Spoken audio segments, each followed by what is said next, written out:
नमस्कार।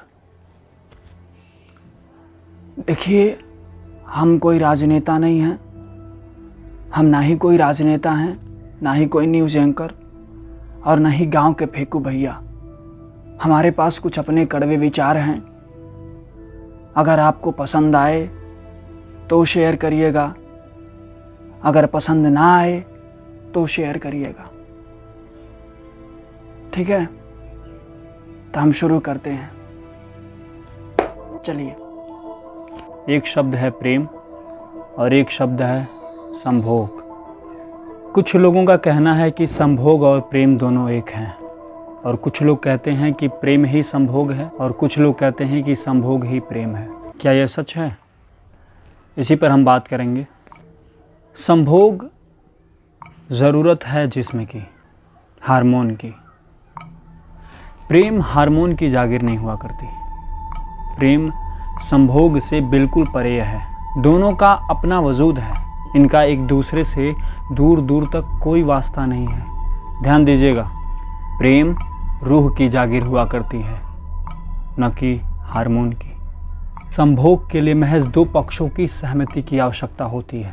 सहमति, मुझे लगता है सहमति को इस सृष्टि का सबसे प्रभावशाली शब्द का दर्जा देना चाहिए। मैं आज ये शब्द बोल पा रहा हूँ, आप सुन पा रहे हैं। इसके पीछे का वैज्ञानिक सच यही है कि हमारे माता पिता के दरमियान भी सहमति बनी थी।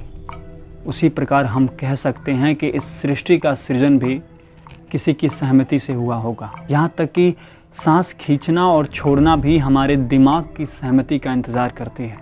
यकीन नहीं हो रहा ना? अभी पढ़ते पढ़ते या बोलते बोलते रोको श्वास। देखना, दिमाग सहमति नहीं देगा, दोबारा श्वास प्रवाहित करना ही पड़ेगा। यानी विध्वंस के लिए भी सहमति चाहिए जनाब। सोचो, अगर श्वास रोकने की सहमति मिल जाती तुम्हें तो ये वाक्य नहीं सुन रहे होते। कभी संस्कार के पर्दे से सहमति का तिरस्कार, तो कभी झूठे प्रेम से सच्ची सहमति की आस। इस संसार को सृजित और विध्वंस करने वाले शब्द का ऐसा घिनौना इस्तेमाल सोचने पर मजबूर करता है कि जिस संस्कार के पर्दे को आप चकाचक दिखा रहे हैं, क्या वो वाकई प्रभावी है? हाँ, विवाह तक संभोग ना करे तो काफ़ी संस्कारी। कोई पुरुष स्त्री के साथ रहे तो बिगड़ने का तमगा। स्त्री और पुरुष सहमति से संभोग करें तो इज्जत और संस्कार पे सवाल करने वाले बस मुझे एक जवाब दें। इज्जत को संस्कार के तर्ज पर नापना कहाँ तक उचित है?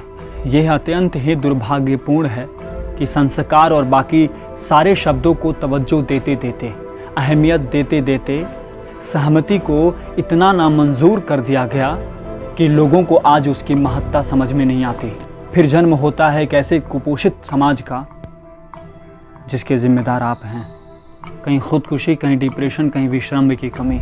जिम्मेदार ये सनकी समाज होता है। साक्षर होने से कुछ नहीं होता मेरे दोस्त।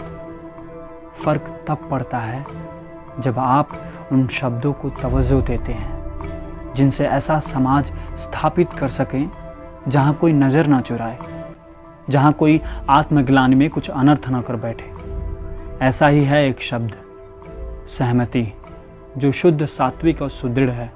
बस दो पक्षों के दरमियान होनी चाहिए, कोई दखलंदाजी नहीं। ये लंबा लंबा पैराग्राफ बोलना बेतुका रह जाएगा अगर मैं किसी शब्द की उसकी खोई हुई पहचान ना दिला सकूंगा। कल मैं ना भी उठूं, लेकिन सहमति जैसे शब्दों को उसके स्थान तक पहुंचाना, अगर उपयुक्त वाक्यों में खुद को कहीं आप देखते हैं तो संभल जाइए। आप जिम्मेदार हैं अनगिनत हो चुकी खुदकुशी का। आप जिम्मेदार रहेंगे आने वाले अनगिनत खुदकुशी का।